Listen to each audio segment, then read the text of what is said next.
Hello friends, எல்லோரும் எப்படி இருக்கீங்க? நல்லா இருக்கீங்களா? இது உங்களுடைய channel for youngsters. I welcome you all to our YouTube channel for youngsters.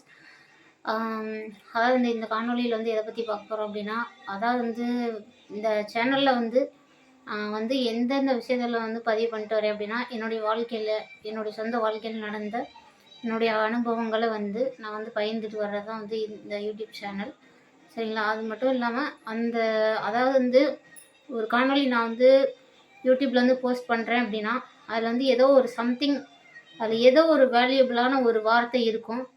உங்களுடைய வாழ்க்கையை மாற்றக்கூடிய ஒரு வார்த்தை கண்டிப்பாக இருக்கும். அந்த மாதிரியான காணொலிகள் மட்டும்தான் நான் யூடியூப்பில் அப்லோட் பண்ணிட்டு வரேன். சரி, ஓகே. இப்போ நம்ம பார்க்க போகிற விஷயம் என்ன அப்படின்னா, விட்டு கொடுக்கறதுல நம்ம என்றைக்குமே கெட்டு போயிட மாட்டோம். விட்டு கொடுக்குறவங்க கெட்டு போகிறதில்ல, கெட்டு போகிறவங்க விட்டு கொடுக்கறது இல்லை அப்படின்னு சொல்லுவாங்க. அப்படின்னு சொல்லுவாங்க. சரிங்களா? ஸோ இதில் என்ன அப்படின்னா ஒரு இன்சிடெண்ட் சொல்லணும் அப்படின்னு ஆசைப்பட்றேன். எனக்கும் என்னோடய ஃப்ரெண்டுக்கு ஒரு சின்ன சண்டை. சரிங்களா? சண்டை அப்படின்னு சொல்கிறத விட இது ஓப்பனாக சொல்லணும் அப்படின்னா என் மேலே அதிகமாக கேர் பண்ணிக்குவான். என்னோடய ஃப்ரெண்டு என் மேலே அதிகமாக கேர் பண்ணிக்குவான். என்னோடய அம்மா அப்பா அவங்க கேர் பண்ணிக்காத ஒரு விஷயம். ஸோ அந்த மாதிரி என்னை ஒரு ஒரு அம்மா மாதிரி, ஒரு ஒரு கடவுள் மாதிரி, அந்த மாதிரி என்னோடய ஃப்ரெண்டு என்னை கேர் பண்ணிக்குவான். இத்தனை நாள் என்னை அப்படி தான் கேர் பண்ணிட்டு வரான். He got married. Also I got married. சரிங்களா? Also I got married. இப்போ இதில் என்ன அப்படின்னா, இதில் என்ன அப்படின்னா, ரெண்டு பேர் எப்படின்னா ஒரு மிஸ் அண்டர்ஸ்டாண்டிங் வந்துச்சு. என்ன அப்படின்னா, ஏன்னா இங்கே ஒரு பாயும் ஒரு கேர்ளும் ஃப்ரெண்டாக இருக்குது அப்படின்றது ரொம்ப ரேரு. அப்படி யாராவது இருந்தீங்க அப்படின்னா, உங்களுக்குள்ள இந்த மாதிரிலாம் சண்டை வந்திருக்கா அப்படின்னு சொல்லிட்டு கீழே கமெண்ட் பண்ணுங்க. சரிங்களா? அது எப்படி கேர் பண்ணிக்குவோம் அப்படின்னா, இப்போ நான் நிறையா சொல்லியிருக்கான். சரிங்களா? நான் இதெல்லாம் பெருமையாக சொல்கிறதுக்காக சொல்லலை. ஒரு ஃப்ரெண்டை இன்னொருத்தர் மோட்டிவேஷனாக எடுத்துக்க முடியுமா அப்படின்னு சொல்லி எனக்கு தெரியல. சரிங்களா? அவனே என்கிட்ட சொன்ன விஷயந்தான். நீ அதாவது 2014 நீ காலேஜ் படிக்கும்போது இந்த மாதிரி கிளாஸ் ரூம்லாம் நான் நல்லா கூட்டுவேன், நீட்டாக வைப்பேன். அதாவது டீச்சர்ஸ் இல்லாத நேரத்தில் கிளாஸ் ரூம் அமைதியாக இருக்கணும்னு சொல்லி எல்லோரும் கிளாஸ் ரூம் அமைதியாக இருக்கணும்னு சொல்லி அமைதியாக மெயின்டைன் பண்ணுவேன். இந்த மாதிரிலாம் நீ பண்ணுவேன். நிறைய பேருக்கு ஹெல்ப் பண்ணணும்னு நினைப்பேன். ஸோ இந்த குவாலிட்டிஸ்லாம் எனக்கு பிடிச்சிருந்துச்சி. உன்னை தான் நான் ஒரு இன்ஸ்பிரேஷனாக நினச்சி நான் உன்னை தான் நான் ஒரு இன்ஸ்பிரேஷனாக நினச்சி நான் படித்தேன். நீ தான் என்னுடைய ரோல் மாடலே நீ தான் அப்படின்னு சொல்லி இந்த 10 வருஷத்தில் என்கிட்ட சொல்லாத ஒரு வார்த்தையை என் ஃப்ரெண்டு என்கிட்ட சொன்னான். சரிங்களா? ஸோ அப்படிலாம் சொல்லிட்டு இருந்தால் நல்லா போயிட்டு தான் இருந்துச்சு. ஸோ திடீர்னு என்னாச்சு அப்படின்னா, அவன் எப்படி என்கிட்ட ஒரு அக்கறையாக இருப்பான்னா, நான் கிராமத்து பொண்ணு. அது அவனும் கிராமம் தான். நான் எப்படின்னா, நான் ஆல்ரெடி உங்கள்கிட்ட சொல்லியிருக்கேன், நான் ஹாஸ்டல்லேருந்து தான் வளர்ந்து வந்தேன் அப்படின்னு சொல்லியிருக்கேன் உங்கள்கிட்ட. நம்ம யார்கிட்டையும் எதையும் ப்ரூவ் பண்ண தேவையில்லை. நம்மளை பற்றி நம்மளுக்கு தெரியும் இல்லையா? ஸோ நான் ஹாஸ்டலில் தான் வளர்ந்து வந்தேன். எனக்கு இந்த அதாவது அதாவது இந்த ஹாஸ்டல்லையுமே வீடு நீ அதாவது அவங்களுக்குன்னு செப்பரேட்டாக தனித்தனியாக ரூம் கொடுத்துருப்பாங்க. ஹாஸ்டலில் எப்படி இருக்கும் அப்படின்னா, தனித்தனியாக ரூம் கொடுத்துருப்பாங்க. சரிங்களா? ஹாஸ்டல் தனித்தனியாக ரூம் கொடுத்துருப்பாங்க. அவங்கவுங்களுக்குன்னு பெட்டி இருக்கும். சரிங்களா? அதில் தான் ட்ரெஸ்லாம் மடித்து வச்சுருவோம். நம்ம வீட்டில் போடுற மாதிரிலாம் அங்கே போட முடியாது. சரிங்களா? ஸோ அவங்கவுங்களுக்குன்னு தனித்தனி பெட்டி இருக்கும். அதில் தான் அடுக்கி வைப்போம். அதே மாதிரி இப்போ கூட்டுறது அப்படின்னா, காலையில் 2 பேர் கூட்டுவாங்க, சாயங்காலம் 2 பேர் கூட்டணும். சரிங்களா? அந்த மாதிரி ஒருத்தர் ஒவ்வொரு நாளைக்கு ஒருத்தர் 2 பேர் கூட்டுற மாதிரி, அந்த மாதிரி தான் இது பண்ணியிருப்பாங்க. மேக்ஸிமம் ஆளுங்க போட்டிருப்பாங்க, மேக்ஸிமம் வேலையாள் போட்டிருப்பாங்க. அப்படி இல்லைன்னா பிள்ளைங்க மட்டும் இருக்காங்க அப்படின்னா காலையில் ஒருத்தர், சாயங்காலம் ஒருத்தர் அவங்கவுங்க ரூமை கூட்டி க்ளீன் பண்ணி வச்சுக்கிற மாதிரி ஒரு கேலண்டர் மாதிரி போட்டு வச்சுருப்பாங்க. அதன்படி தான் நாங்கள் இருப்போம். சரிங்களா? ஸோ ஹாஸ்டல்லையுமே எங்களுக்கு கூட்டாதீங்கனோ இது பண்ணாதீங்கனோ சொல்லி தரலை. ஏனோ தெரியல. அதாவது வந்து ரொம்ப அதாவது எப்படி சொல்றது? ரொம்ப இப்ப வந்து ஒரு சில வீடியோஸ்லலாம் சொல்லுவாங்க. அது வந்து அது வந்து சயின்டிஃபிக்கல் அ அதாவது வந்து அறிவியல் பூர்வமான உண்மையா இல்லையா அப்படின்னு எனக்கு தெரியல. அதாவது வந்து ரொம்ப பாசிட்டிவா இருக்கவங்களோட வீடெல்லாம் வந்து ரொம்ப நீட்டா இருக்காது. எப்பவுமே வந்து கலஞ்சு கலஞ்சு தான் கிடக்கும். அப்படி சொல்லுவாங்க. இப்போ ஒரு நெகட்டிவா இருக்கவங்க தான் என்ன நினைப்பாங்க, நம்ம எப்பவுமே வந்து அடுத்தவங்க வந்து ஏதாவது சொல்லிருவாங்க. அதனால நம்ம வந்து எப்பவும் சுத்தமா இருக்கணும். ஆ அப்ப அதனால எப்பவும் நீட்டா இருக்கணும். அப்படின்ற ஒரு மைண்ட் செட்டோட எப்பவுமே நீட்டா வச்சிருப்பாங்க. ஆனா பாசிட்டிவ் பீப்பிள் வந்து எப்பவுமே வந்து எத பத்தி கவலைப்படாம அவங்கவங்க அவங்க வேலைய வந்து அவங்க பார்த்துட்டே இருப்பாங்க. இந்த வேலை மட்டும் இல்ல. அவங்களுக்கு வந்து நெறைய வேலை இருக்கும். சரிங்களா? பாசிட்டிவா இருக்காங்க அப்படின்னாலே அவங்களுக்கு வந்து எத பத்தி கவலைப்பட மாட்டாங்க, இது பண்ண மாட்டாங்க. ஒரே இதுல வந்து இது இருந்துருவாங்க. ஆனா என்ன பொறுத்தளவுக்கு எப்படின்னா, அ ஒரு சில விஷயங்கள் வந்து என்னோட லைஃப்ல நடந்த விஷயத்தையே வந்து நெனச்சுக்கிட்டு வேலையே வந்து செய்ய மாட்டேன். ஸோ வந்து எப்படின்னா, என்ன வந்து வேலை செய்ய கூட்டு, நீ நல்லா கோலம் போடு. கோலம்னா என்னன்னே தெரியாது. அதெல்லாம் சுத்தமாவே போட வராது எனக்கு. இப்பதான் வந்து ரீசென்ட் டைம்ஸ் தான் வந்து யூடியூப் பார்த்து கொஞ்சம் கொஞ்சமா அப்படியே கோலம் போட வந்து கத்துக்கிட்டு இருக்கேன். 1 மாசத்து அளவுல இப்பதான் 1 மாசத்து அளவுல தான் வந்து கோலம் போடலாம் கத்துக்கிட்டு இருக்கேன். ஸோ வந்து என்ன அப்படின்னா, இதுல வந்து என்ன அப்படின்னா, ஆ இப்போ வந்து இப்படியெல்லாம் இருக்கிறப்ப, வந்துட்டு நான் இப்பதான் கோலம் போட பழகிட்டு இருக்கேன். கூட்டுன்னு வந்து எல்லாருமே சொல்லுவாங்க. கூட்டு, வீட்ட சுத்தமா வை அப்படி சொல்லி எல்லாரும் சொல்லுவாங்க. ஆனா வந்து எனக்கு எப்ப வந்து நான் வந்து கூட்டணும், வீடு இப்படி கிடக்கு அப்படின்னு எனக்கா எப்ப தோணுதோ அப்பதான் நான் வந்து கூட்டுவேன். எந்த வேலையுமே அப்படிதான் நானு. எனக்கு வந்து செய்யணும், அந்த வேலைய செய்யணும் அப்படின்னு வந்து ஒரு முழு மனசா வந்து எனக்கே தோணுச்சு அப்படின்னா மட்டும் தான் நான் அந்த வேலைய செய்வேனே தவிர, மத்தவங்க சொல்றாங்க அப்படின்றதுக்காண்டி செய்ய மாட்டேன். அதே மாரி தான் இப்ப வந்து நான் என்ன சொல்லியிருந்தேன், என்னோட ஃப்ரெண்ட பத்தி சொல்லியிருந்தேன் இல்லையா உங்கள்ட்ட? ஸோ வந்து அவன் வந்து எப்படியெல்லாம் அட்வைஸ் பண்ணுவான்னா, இந்த மாரி கூட்டு, இந்த மாரி வைக்காத, வீட்ட இந்த மாரி வைக்காத கூட்டு. அவனும் வந்து நெறைய நெறைய டைம் வந்து எங்க வீட்டுக்குலாம் வந்திருக்கான். சரிங்களா? நான் சொல்லியிருக்கான். நெறைய டைம் வந்து சொல்லியிருக்கான். வீட்டெல்லாம் கூட்டு, இப்படிலாம் இருக்காத, சாமி கும்பிடு, விரதம் இரு. ஆ அத பண்ணு, இத பண்ணுன்னு என்னென்னவோ சொல்லிட்டு இருப்பான். இப்போ வந்து ஒருத்தர் வந்து நம்ம மேல வந்து பாசம் வைக்கிறாங்க அப்படின்னா, அது வந்து யாரா இருந்தாலும் சரி, சரிங்களா? ஃப்ரெண்டா இருந்தாலும் சரி, யாரா இருந்தாலும் சரி, நம்மளுக்கு வந்து அவங்க மேல ஒரு பாசம் வர்றது, அவங்க மேல ஒரு மரியாதை வர்றது இயற்கை தான். சரிங்களா? இது வந்து தப்புன்னு வந்து சொல்ல முடியாது. நான் வந்து என்ன சொன்னேன், இந்த மாரிலாம் நீ வந்து என்ட்ட ஃப்ரெண்டு நீ இந்த மாரிலாம் என்ட்ட சொல்லாத. நீ வந்து இந்த மாரிலாம் என்ட்ட சொன்னேன்னா, எனக்கு வந்து வேற மாதிரி தோணுதுடா. எனக்கு வந்து 10 வருஷமா ஃப்ரெண்டா இருக்கான். எதுவுமே தோணல. இப்ப வந்து இந்த படத்துல சொல்லுவா, புதிய கீதையில ஏதோ ஒரு படத்துல விஜய்கிட்ட வந்து ஒரு ஒரு பொண்ணு அந்த ஹீரோயின் வந்து ப்ரப்போஸ் பண்ணுவா. எனக்கு 6 மாசமா இல்லாம இந்த கொஞ்ச நாளா மட்டும் மூக்கு மூலியமா அழகா தெரிஞ்சு தொலைக்கிறாடா அப்படின்னு சொல்லுவா. ஸோ அந்த மாதிரி எனக்கு வந்து அழகா அப்படின்னு அழகா தெரியல. எனக்கு வந்து அமைஞ்ச லைஃப் எப்படின்னா, ஆல்ரெடி நான் வந்து சொல்லியிருப்பேன். நிறைய விஷயம் சொல்லியிருப்பேன். என் ஹஸ்பண்ட் வந்து ஃபிசிக்கலியும் சரியில்லை, ஃபினான்ஷியலியும் சரியில்லை. அதான் வந்து நம்ம வந்து நான் வந்து ஒதுக்கியிருப்பேன். நம்ம கொடுக்கப்பட்ட வாழ்க்கை இவ்வளோதான், நமக்கு விதிக்கப்பட்டது இவ்வளோதான் அப்படின்னு சொல்லிட்டு நான் அதை வந்து ஏற்றுக்கிட்டேன். இருந்தாலுமே வந்து எனக்கு இருக்கிற அந்த சரிங்களா? எனக்கு இருக்கிற அந்த ஒரு குறை சரிங்களா? அதெல்லாம் நினச்சிக்கிட்டு நான் வந்து மனசுக்குள்ளேயே போட்டு இருந்தனாலயோ என்னவோ தெரியல. எனக்கு வந்து அந்த மாதிரி தோணுது அப்படின்னு சொன்னா, எனக்குன்னு ஒரு ஒய்ஃப் இருக்காங்க. நான் வந்து என்ன செய்ய முடியும்? நான் இந்த மாதிரிலாம் இருந்து எதுவுமே வந்து பண்ண முடியாது அப்படின்னு சொல்லி என்னோட ஃப்ரெண்ட் வந்து சொன்னா. சரிங்களா? இப்போ வந்து உன் மேல எனக்கு வந்து ஒரு மரியாதை இருக்கு, பாசம் இருக்கு. ஃப்ரெண்டுன்றத தாண்டி ஏதோ ஒரு சம்திங் ஒரு பாசம் இருக்குடா அப்படின்னு சொல்லும்போது, அந்த மாதிரிலாம் நீ எதுவும் நினைக்காத. தேவையில்லாதெல்லாம் எதுவும் நினைக்காத. இன்னைக்கு வரைக்கும் நான் உன்னை ஃப்ரெண்டா தான் நினச்சிருப்பேன். கடைசி வரைக்கும் நீ கொலையே பண்ணா கூட நான் உன் கூட கடைசி வரைக்கும் வருவேன், சப்போர்ட்டா இருப்பேன். ஆனா ஒரு ஃப்ரெண்டா மட்டும் தான் இருப்பேன் அப்படின்னு சொல்லி சொன்னான். That's okay. நல்லா தான் போயிட்டு இருந்துச்சு. எல்லாமே நல்லா தான் போயிட்டு இருக்கு. அந்த மாதிரி வந்து இந்த மாதிரி இருக்கிறப்ப, நம்மளுக்கு வந்து இப்படி லவ் பண்ணணும்.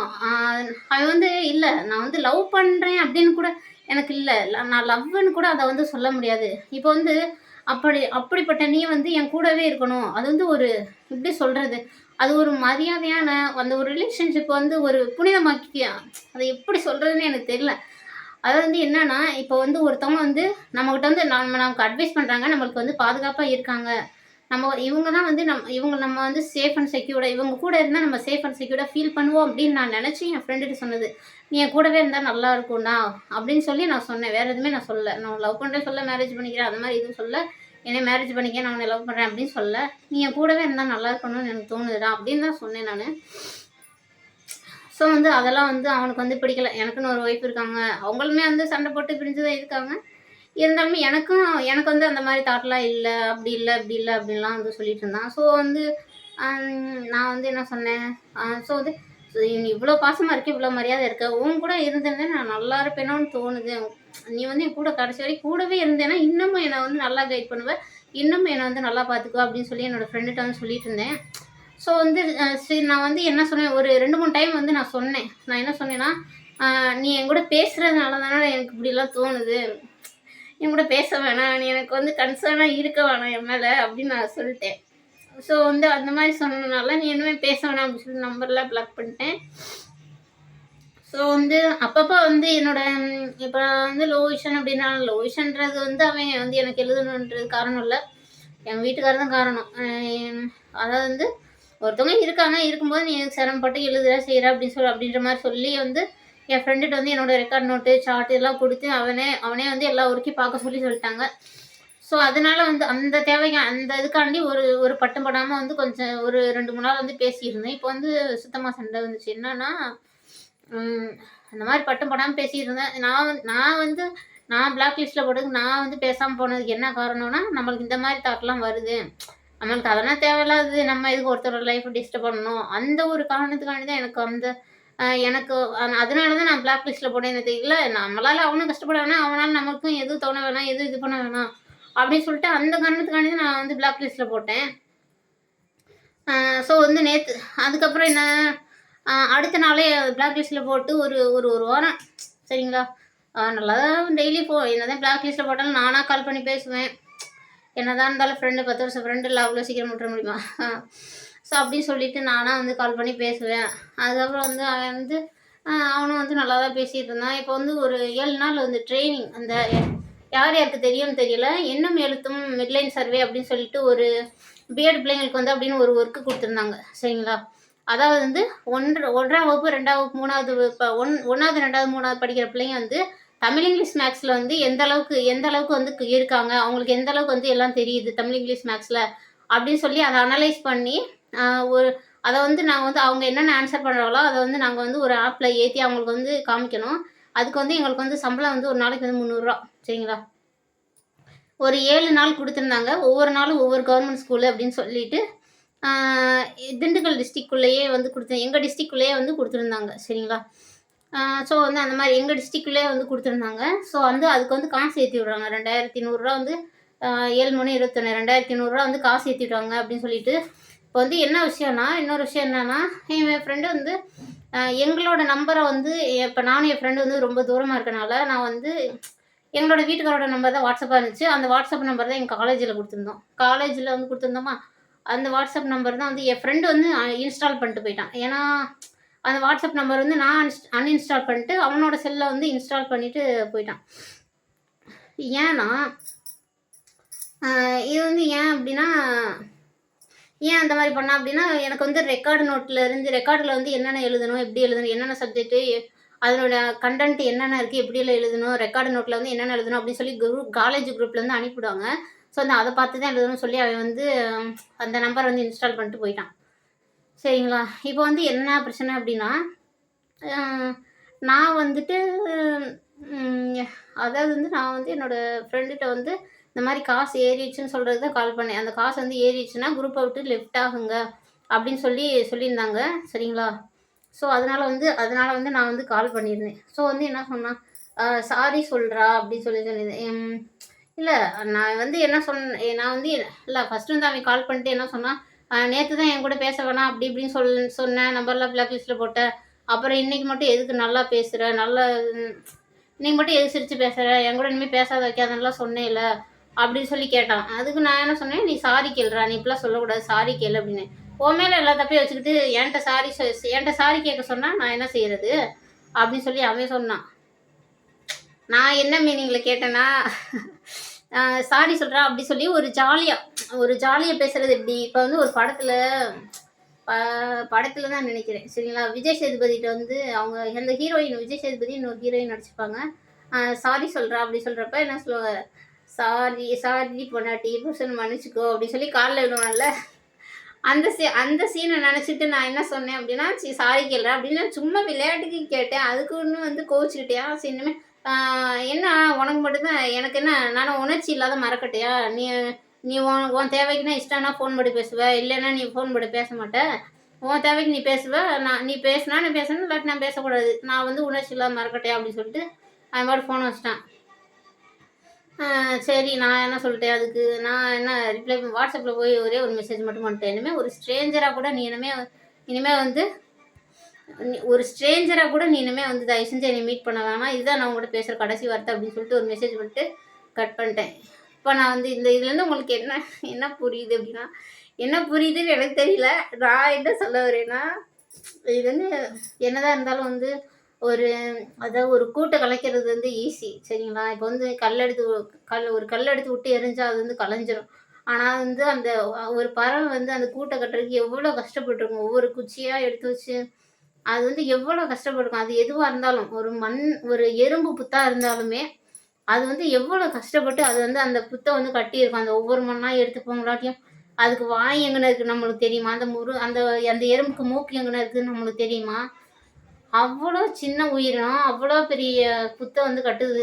கரையான் புத்தோ எறும்புத்தோ ஏதோ ஒரு புத்து சரிங்களா? அந்த குட்டி குட்டியாக இருக்கிற நம்மளால் மண்ணெல்லாம் எண்ண முடியுமா? ஆனால் வந்து அந்த எறும்பு பாருங்க அந்த மண்ணெல்லாம் சேர்த்து அது எப்படியெல்லாம் புத்து கட்டுது. அது வந்து ஒரு மிராக்கிளான ஒரு விஷயம். அது வந்து எப்படி சொல்கிறது, அதெல்லாம் வந்து நம்மளால் வந்து அந்த மாதிரி நம்மளால் அந்த சின்ன சின்ன உயிரினம் பண்ணாலும் நம்மளால் பண்ண முடியாது. ஒரு நிமிஷத்தில் வந்து கலைச்சிருவோம். ஸோ வந்து இதே மாதிரி தான் நான் வந்து இப்போ அதே மாதிரி தான் எங்களோட ஃப்ரெண்ட்ஷிப் வந்து பில்ட் ஆனது அப்படின்றது சாதாரண விஷயம் கிடையாது. அவன் வந்து இது வரைக்குமே வந்து என்னை வந்து கூட்டிகிட்டு போகலை. எங்கள் அம்மா அப்பா வந்து பொம்பளை பிள்ளைய எதுக்கு கூட்டு வந்துட்ட அப்படின்னு சொல்லுவாங்க வீட்டுக்கு. 10 வருஷம் ஆயிடுச்சு இது வரைக்கும். ஃப்ரெண்டாகி ஒரு கொஞ்ச நாளையிலே வந்து அவனை வந்து எங்கள் வீட்டுக்கு கூட்டு போயிட்டேன். ஒரு பொம்பளை பிள்ளை எதுக்கு ஆம்பளை பையனை கூட்டிகிட்டு வர்ற அப்படின்னு சொல்லி எங்கள் வீட்டில் திட்டு வாங்கி, நான் வாங்காத திட்டு கிடையாது, நான் வாங்காத கெட்ட பேர் கிடையாது எங்கள் வீட்டில். அப்படியெல்லாம் இருந்து கொஞ்சம் கொஞ்சமாக வந்து அவன் வந்து கொஞ்சம் கொஞ்சமாக நான் அவனை எங்கள் வீட்டுக்கு கூட்டிகிட்டு போய் நான் அவனை வந்து அறிமுகப்படுத்தி செஞ்சு கொஞ்சமாக அவனை எங்கள் வீட்டுக்குள்ளே நுழைக்கிறதுக்கு நான் இவ்வளோ கஷ்டப்பட்டேன். நான் வந்து எவ்வளோ நான் கஷ்டப்பட்டேன் அப்படின்னு வந்து எனக்கு மட்டும்தான் தெரியும். ஸோ வந்து எதையுமே வந்து ஈஸியாக வந்து விட்டுறாதீங்க. அதாவது வந்து ஒரு உறவு அப்படின்னு சொன்னால் அதை வந்து ஈஸியாக வந்து விட்டுறாதீங்க. தயவு செஞ்சு வந்து யாருமே வந்து ஒரு உறவு அப்படின்னா அது வந்து கேவலமானது அப்படின்னு நினச்சிடாதீங்க. கேவலமானது இது பண்ணிடாதீங்க. தயவு செஞ்சு வந்து யாரையும் அவ்வளோ சீக்கிரம் வந்து விட்டுறாதீங்க சரிங்களா? ஒரு உறவு கிடைக்கிறது அப்படின்றது ரொம்ப கஷ்டம் சரிங்களா? ஒரு உறவு கிடைக்கிறது அப்படின்றது ரொம்ப கஷ்டம். ஆனால் அதை இழக்கிறதுன்றது ரொம்ப ஈஸி. ஒரு வார்த்தையில் வந்து என்னமோ சொல்லிட்டு வேணால் இழந்துடலாம். ஆனால் வந்து அதை இவ்வளோ கஷ்டப்பட்டு வந்து அதை வந்து நம்ம உருவாக்கணும் அப்படின்னு சொல்லிட்டு அது வந்து ஒரு ரிலேஷன்ஷிப்பில் இருக்கவங்களுக்கு மட்டும்தான் தெரியும் சரிங்களா? ஸோ வந்து யார்கிட்டையும் வந்து ஹர்ட் பண்ணுற மாதிரி பேசாதீங்க. ஜாலியாக இருங்க, என்ஜாய் பண்ணுங்கள், சந்தோஷமாக இருங்க. எல்லாமே இருங்க, நல்லா இருங்க சரிங்களா? யாரையும் வந்து ஹர்ட் பண்ணிடாதீங்க. ஹர்ட் பண்ணிட்டு நான் ரொம்ப ஃபீல் பண்ணுறப்ப சரி பரவாயில்ல, அதெல்லாம் சேர்ந்துடலாம், ஒன்றும் பிரச்சனை இல்லை அப்படின்னு தான் எனக்கு தோணுது சரிங்களா? நான் என்ன ஒரு நாள் என்ன கோவம் இருப்பேன். அதுக்கப்புறம் நான் என்னப்பா அப்படின்னு ஃபோன் போட்டுருவேன், இல்லைன்னா நான் கால் பண்ணிடுவேன். சரி பார்த்துக்கலாம், அதெல்லாம் விடுங்க. இப்போ வந்து நான் சொல்ல வர விஷயம் அப்படி தான். இப்போ என்னோடய ஃப்ரெண்டு வந்து இது வரைக்குமே வந்து அவனோட வீட்டுக்கு வந்து என்னை வந்து கூட்டிகிட்டு போனதே கிடையாது. கேட்டால் நாங்கள் வந்து ஜாயின்ட் ஃபேமிலி, ஒரே காம்பவுண்டுக்குள்ளே 4-5 வீடு இருக்குது, எங்களை வந்து தப்பாக பேசுவாங்க, எங்கள் அம்மா அப்பா வந்து என்னை தப்பாக பேசுவாங்க, எங்கள் சொந்தக்காரங்க என்னை தப்பாக பேசுவாங்க, அதனால் நான் உன்னை கூட்டிகிட்டு போக முடியாது. இந்த மாதிரிலாம் யாருமே வந்து தயவுசெய்து சொல்லாதீங்க. என்னதான் 1000 தான் உங்களுக்கு சூழ்நிலையாக இருந்தாலும் அவனுக்கும் கல்யாணம் ஆச்சு, எனக்கும் கல்யாணம் ஆச்சு. இதில் என்ன பிரச்சனை வந்துட போகுது? எங்கள் வீட்டுக்காரும் கண்ணு தெரியாது சரிங்களா? இப்போ நான் வந்து ஏதாவது ஒரு தப்பாக இது பண்ணிட்டு இருந்தோன்னா நாங்கள் 2 பேருமே படித்தவங்க. ஸோ வந்து நாங்கள் எப்படி ஒரு தப்பாக எடுத்துக்குவாங்க? அது வந்து ஏன் கூட்டிட்டு போகல? அது வந்து எனக்கு இன்ன வரைக்குமே கேள்வியாக இருக்குது. இப்போ எங்கள் வீட்டில் வந்து ஏதாவது ஒரு சண்டை, ஏதாவது ஒரு நல்லது கெட்டது அப்படின்னா கூட என் ஃப்ரெண்டு அப்படின்னு தான் எனக்குன்னு ஒருத்தவங்க இருக்காங்க அப்படின்னா எங்கள் அம்மா அப்பாவோட ஞாபகம் கூட எனக்கு வரமாட்டேது. என்னன்னே எனக்கு தெரியல. எனக்கு ஏதோ ஒரு கஷ்டம், ஏதோ ஒரு பிரச்சனைனா எங்கள் அம்மா அப்பா ஞாபகமே எனக்கு சுத்தமாக வரமாட்டேது. என்னன்னு எனக்கு தெரியல. எனக்கு வந்து என் ஃப்ரெண்டோட ஞாபகம் வரும். ஆனால் நம்ம அவன் வீட்டுக்கு போக முடியாதே. அவன் வந்து இது வரைக்கும் ஒரு நாள் கூட கூப்பிட்டு போனதில்லை. அவன் வந்து என் வீட்டுக்கு வராதுன்னு சொல்லிட்டான். இனிமேல் நான் வந்து அவனை நம்பி எப்படி போகிறது அப்படின்னு சொல்லி எனக்கு மனசு ரொம்பவே வருத்தமாக இருக்குது. இது வரைக்கும் நான் வந்து என் ஃபேமிலியில் ஒருத்தனா என்னோடய ஃப்ரெண்டை வந்து நான் ஆக்கியிருக்கேன். ஆனால் வந்து அவன் வந்து அப்படி ஆக்குனதில்லை. ஏதோ வந்து அவங்க அம்மா அப்பா கிட்ட ஒரு 2-3 டைம் வந்து பேசியிருக்கேன், அவ்வளோதானே தவிர மற்றபடி வந்து வேறு எதுவும் இல்லை. எனக்கு ஒரு பிரச்சனை, என் ஃபேமிலியில் ஒரு பிரச்சனை அப்படின்னா கூட போய் ஒரு நாள் ஒரு பொழுது போய் அவன் மடியில் சாஞ்சிட்டு வரணும் அப்படின்னா கூட என்னால் அது வந்து முடியாது. ஸோ வந்து நான் வந்து இது எதுக்குன்னு கூட யோசிச்சிருக்கேன். ஏதோ ஒரு காரணத்துக்காண்டி வந்து தொடர்ந்து போய்கிட்டே இருக்குது. ஸோ வந்து யாரையும் வந்து அவ்வளோ லேசாக வந்து நினச்சிடாதீங்க, யாரையும் வந்து விட்டுறாதீங்க. விட்டு கொடுத்து போகிறவங்க கெட்டு போகிறது கிடையாது. யார்கிட்டையும் வந்து விட்டு கொடுத்து போங்க. நம்ம எதையும் வந்து தூக்கிட்டு போகிறதில்ல, எதையும் கொண்டு போகிறதில்லன்னு சொல்லுவாங்க. இருக்க வரைக்கும் சந்தோஷமாக இருங்க, இருக்கிறவங்கள வச்சு சந்தோஷமாக இருங்க. சரிங்களா? யார் எப்போ நம்மளை விட்டு போவாங்க செய்வாங்கன்னு தெரியாது. நம்ம மேலே தப்பு இருந்துச்சுன்னா சாரி, என் மேலே தான் தப்பு இருக்குன்னு ஒத்துக்கோங்க. அதுதான் வந்து நம்மளுக்கு அழகு, அதுதான். சரிங்களா? ஓகே ஃப்ரெண்ட்ஸ், இதுலேருந்து சம்திங் ஏதாவது நீங்கள் வந்து லேர்ன் பண்ணியிருப்பீங்க அப்படின்னு நம்புகிறேன். இதுலேருந்து ஏதாவது நீங்கள் கற்றுக்கிட்டீங்க, ஒரு சின்ன விஷயம் வந்து உங்களுக்கு வந்து கிடச்சிருக்கு, ஏதோ ஒரு விஷயம். சரிங்களா? சிறு துரும்பும் பல்குத்த உதவும் அப்படின்னு சொல்லுவாங்க. சரிங்களா? துரும்பே அப்படி இருக்கும்போது இந்த காணொளி ஆகட்டும், உங்கள் கூட இருக்கிற நபராகட்டும் உங்களுக்கு பயனுள்ளதாக தான் இருப்பாங்க அப்படின்னு சொல்லி நான் நம்புகிறேன். இந்த காணொளி உங்களுக்கு பயனுள்ளதாக தான் இருக்கும் அப்படின்னு சொல்லி நம்புகிறேன். உங்களுக்கு பயனுள்ளதாக இருந்துச்சு அப்படின்னா, உங்களுக்கு ஏதோ ஒரு விஷயத்த உங்களுக்குள்ளே நான் இந்த காணொளி விதைச்சிருக்குது அப்படின்னு நீங்கள் நம்பினீங்கன்னா எனக்காக ஒரு லைக் போடுங்க. இது வந்து லைக் போடுறது வந்து என்னோட சந்தோஷத்துக்காகவோ என்னோட இதுக்காகவோ இல்லை. எனக்கு நீங்கள் லைக் போட்டாலும் லைக் போடலைனாலும் சப்ஸ்கிரைப் பண்ணலைனாலும் நான் கண்டினியூஸாக வந்து வீடியோ போட்டுகிட்டே இருப்பேன். சும்மா வந்து வீடியோ போடணுமே அப்படின்றக்காண்டி போட மாட்டேன். என்னோடய லைஃப் எக்ஸ்பீரியன்ஸ் வந்து ஷேர் பண்ணிக்குவேன். ஏன்னா என்னை மாதிரி எல்லாருமே வந்து ஹியூமன் பீயிங்ஸ் தான் அப்படின்னு நான் நம்புகிறேன். நான் ஃபேஸ் பண்ணுற சிச்சுவேஷன்ஸ் நிறைய பேர் ஃபேஸ் பண்ணுவாங்க. ஸோ வந்து நான் வந்து அதனால தான் வந்து இந்த வீடியோவை வந்து மேக் பண்ணுறேன். சரிங்களா? இதுலேருந்து நீங்கள் ஏதாவது வந்து இன்டேக் எடுத்துக்கிட்டீங்க, உங்களுக்கு வந்து பிரயோஜனமாக இந்த வீடியோ இருந்துச்சு அப்படின்னா மட்டும் ஒரு லைக் போடுங்க, சப்ஸ்கிரைப் பண்ணுங்கள்.